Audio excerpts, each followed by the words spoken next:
जय श्री कृष्णा, जय श्री राधे, श्री गोवर्धन नाथ विजयते।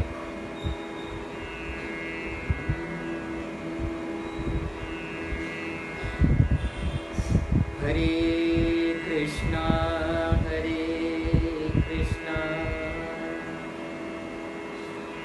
कृष्णा कृष्णा हरे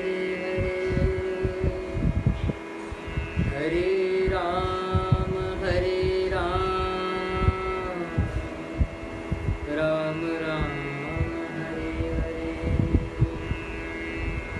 श्री गोवर्धन नाथ विजय। अधिक मास 2020 कल से प्रारंभ हो रहा है और 1 महीने तक अधिक मास का हम सभी दर्शन करेंगे। तो अधिक मास है क्या? व्हाट इज अधिक मास? तो शास्त्रों में और हम साइंटिफिकली यदि बात करें तो 2 प्रकार से पृथ्वी का 2 ग्रह चक्कर लगाते हैं। एक होता है सूर्य और एक है चंद्र, जिसको हम कहते हैं सोलर और ल्यूनर कैलेंडर।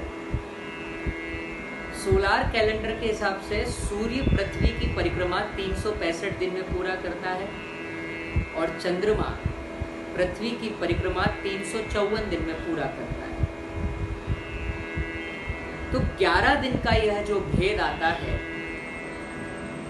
यह 11 दिन का जो भेद है, इस भेद को जब 2 साल 8 महीने और 16 दिन पूरे हो जाते हैं, तब जाकर के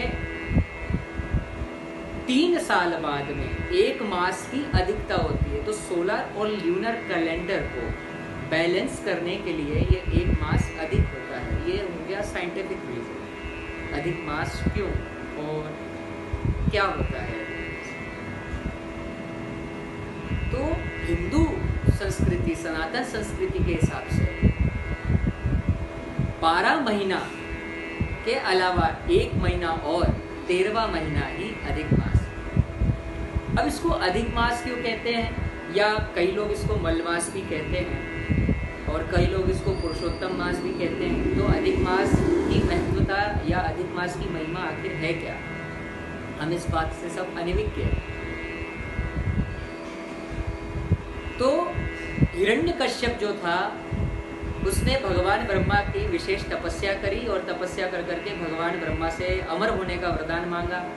तो ब्रह्मा जी ने कहा, भाई अमर तो हम स्वयं नहीं हैं, आपको अमर कैसे बना सकते हैं? तो हिरण्यकश्यप ने एक बड़ा ही विशेष वरदान भगवान से मांगा कि ना दिन में मरूं, ना रात में मरूं, ना सुबह में मरूं, ना शाम में मरूं, ना भीतर मरूं, ना बाहर मरूं, ना ही 12 महीने में मरूं। तो भगवान ने कहा कि तुम्हारी तपस्या विशेष है, इसलिए हम तुम्हें आशीर्वाद भी विशेष देंगे। और भगवान ब्रह्मा तथास्तु कह करके चले गए। हिरण्यकश्यप सोचने लगे कि अब हमें इस संसार में कोई नहीं मार सकता। जब भक्त प्रहलाद ने भगवान से कहा कि भगवान, जब हिरण्यकश्यप ने पूछा कि बताओ भगवान कहाँ हैं, भक्त प्रहलाद ने कहा भगवान तो प्रत्येक कण कण प्रत्येक अणु में विद्यमान है। हिरण्यकश्यप ने कहा, अच्छा तो तुम्हारा भगवान नारायण जो है, क्या वो इस खंबे में है? तो कहा हाँ बिल्कुल इस खंबे में ही है, इस खंबे में ही भगवान विद्यमान है। तो भगवान स्वयं खंबा फाड़ करके हिरण्यकश्यप को मारने के लिए पधारे। तो हिरण्यकश्यप बड़े प्रसन्न हुए कि अभी तो हमें कोई मार नहीं सकता। लेकिन भगवान ने जैसे ही हिरण्यकश्यप को उसके वरदान के बारे में बताया कि ना दिन में मरूं, ना रात में मरूं, देख संध्या का समय हो रहा है, ना ही 12 महीने में मरूं, तो देख एक अधिक मास है। तो भगवान बड़े ही कृपामयी हैं। हिरण्यकश्यप चाहता था कि 12 महीने में उसका कोई संहार ना कर सके, तो भगवान ने एक 13वां महीना हिरण्यकश्यप को मारने के लिए, उसका उद्धार करने के लिए भगवान ने एक 13वें महीने का निर्माण कर दिया।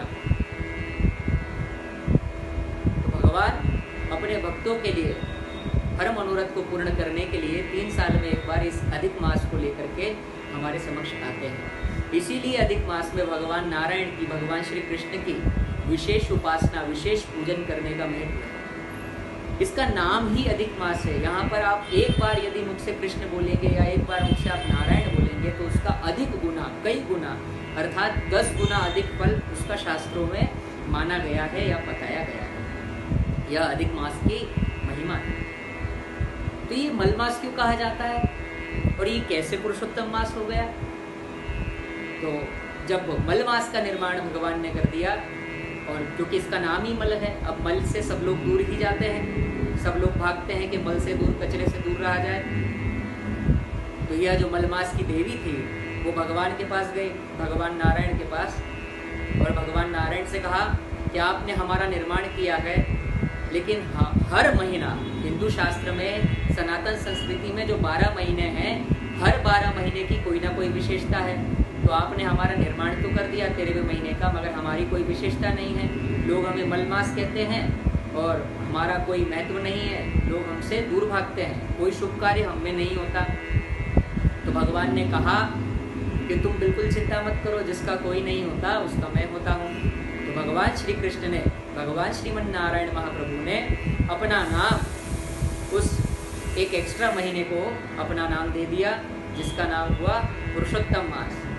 और भगवान श्री कृष्ण ने आश्वस्त किया कि पुरुषोत्तम मास में जो भी कार्य किया जाएगा उस कार्य को मैं स्वयं स्वीकार करूंगा और उसका असंख्य गुना फल होगा।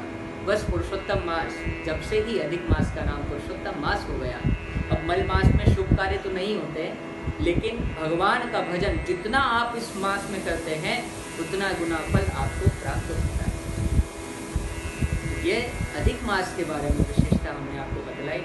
आने वाले दिनों में आपको अधिक मास के बारे में और भी विशेष बातें, कौन से मंत्र का जाप करना चाहिए, कौन सी क्रिया करनी चाहिए, अधिक मास में एक ऐसा कौन सा विशेष मंत्र है जिसको जपने से भगवान बहुत ज़्यादा प्रसन्न हो जाते हैं, यह भी हम आपको आगामी जो वीडियोस हैं जो हम अपने वैष्णवों के लिए बनाते हैं उसमें बताएंगे।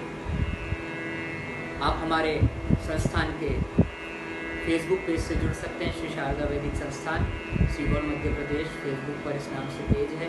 आप हमारे नाम से आचार्य हर्षित शास्त्री से भी फेसबुक पर पेज को सर्च कर सकते हैं, और व्हाट्सएप से भी आप हमारे साथ जुड़ सकते हैं। और अधिक मास में कौन सा दान कब करना है, किस तिथि पर करना चाहिए, उसका क्या फल है, यह भी हमने आपको फेसबुक पे एक लिस्ट के माध्यम से समझाया है, बताया है। तो मैं आप सभी से आग्रह करूंगा कि आप अधिक से अधिक उस लिस्ट को भी शेयर करें और इस वीडियो को भी शेयर करें, ताकि हम आपके पास और ऐसी अधिक से अधिक अच्छी से अच्छी शास्त्रोक्त पुराणों जानकारी हम आप सभी को पहुँचा सकें। अपनी वाणी को हम यहीं विराम देंगे। आशा करता हूँ आप सब लोग अपने अपने घरों में स्वस्थ हैं और भगवान श्रीमन नारायण की आप सभी पर कृपा है। जय जय श्री राधे, जय जय श्री कृष्ण।